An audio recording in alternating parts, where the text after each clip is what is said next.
Conor McGregor is stepping back into the octagon on UFC's Fight Island in Abu Dhabi. He'll face off against Dustin Poirier this Sunday. And in 2021, it seems the two-time champ is spoiling for a fight, which I suppose is appropriate, really. The Irishman with that left hook joins us now. Conor, thank you very much for your time. Last time you faced Dustin Poirier, you won with a TKO in less than 2 minutes. Can you get it done in 90 seconds this time? Yeah, I believe inside 60 seconds I'll get it done this time. That's what we're aiming for. I believe the shots I will need to land will land within the 60 seconds. And then, if Dustin can take them, which I don't feel he can, we'll see what happens. But I will be aiming for the 60-second mark. I want to get... I want to improve on the shot that I beat him with. Hey, champion, that is a woo. Was that a bit of opposition from the kids there? Don't they believe you? Maybe it's backing, a little Irish roar, a little family roar to back me. So, family.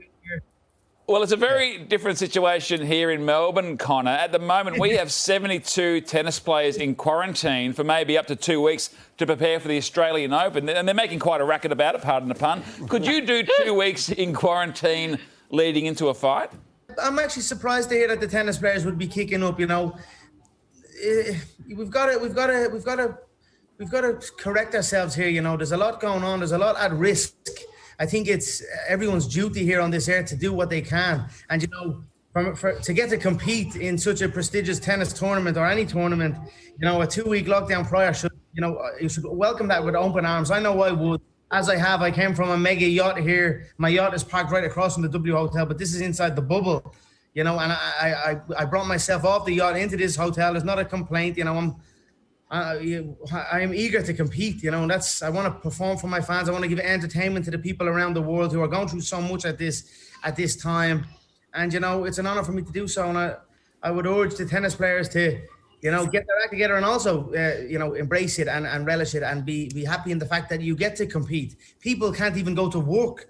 Children can't even go to school. And professional athletes are complaining about a little bit of isolation.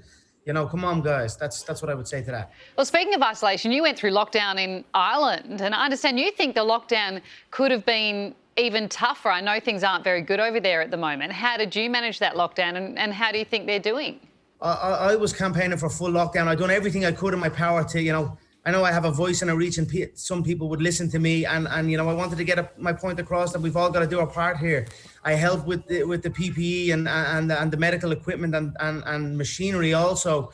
I know there was a panic over that, and I done everything I could. But right now we're still back in the mix of it. It's at the coming back again. We got to recalibrate. We got to readjust. We got to see what we've got to do, and we've got to do it.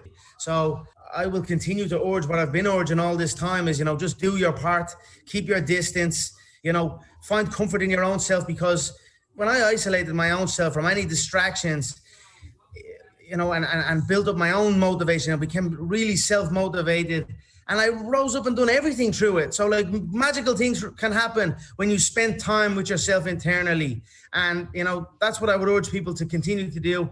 Stay the course and we will get through this. Well, and if you knock Dustin out within a minute, that's good social distancing. You won't even be close contacts at that point because you wouldn't have spent enough time together.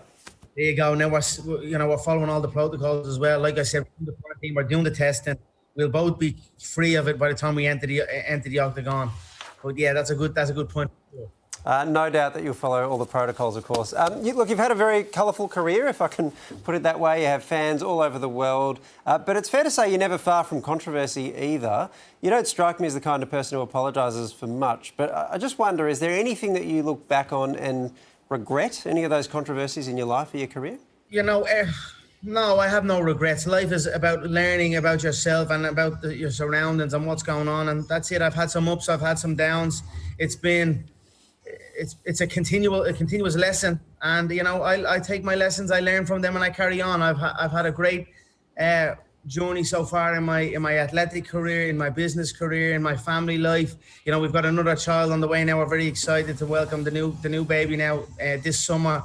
So life is good and we move forward. It's not all smooth sailing, but we take the good with the bad and we come through it. Conor McGregor, thank you so much for speaking to us tonight. All the best with the bout. Thank you, guys. Thank you so much. Appreciate it. What a great video, and we've got plenty more. So why not click the subscribe button here?